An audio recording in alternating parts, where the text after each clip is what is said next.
All right, so today we're going to be checking the capacitance on a compressor capacitor. So the most important things you want to read are actually the label on the capacitor. As you can see right here, you have a 80 MFD over the 440. The best things you could do for the most accurate reading is unplug your two. One, your jumper wire, and your compressor start wire.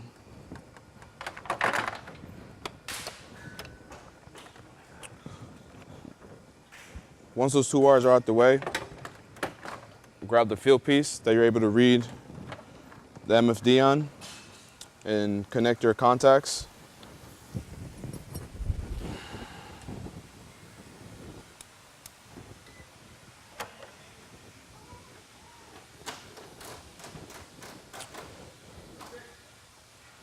It's very important that the capacitor you're reading, that the numbers are usually between 78 and 82. So you connect each contact to each one of the prongs. Wait for your field piece to load. Right now the compressor capacitor is reading at 79.5, which means that the problem with your compressor is not the capacitor.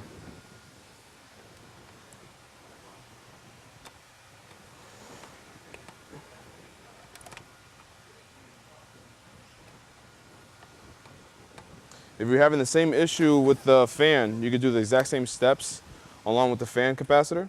Just double check your MFD reading. You got 7.5, you'll do the exact same steps, and you should always reach between either a 6 or a 7.8 or whatnot. And that is it for checking the compressor capacitor.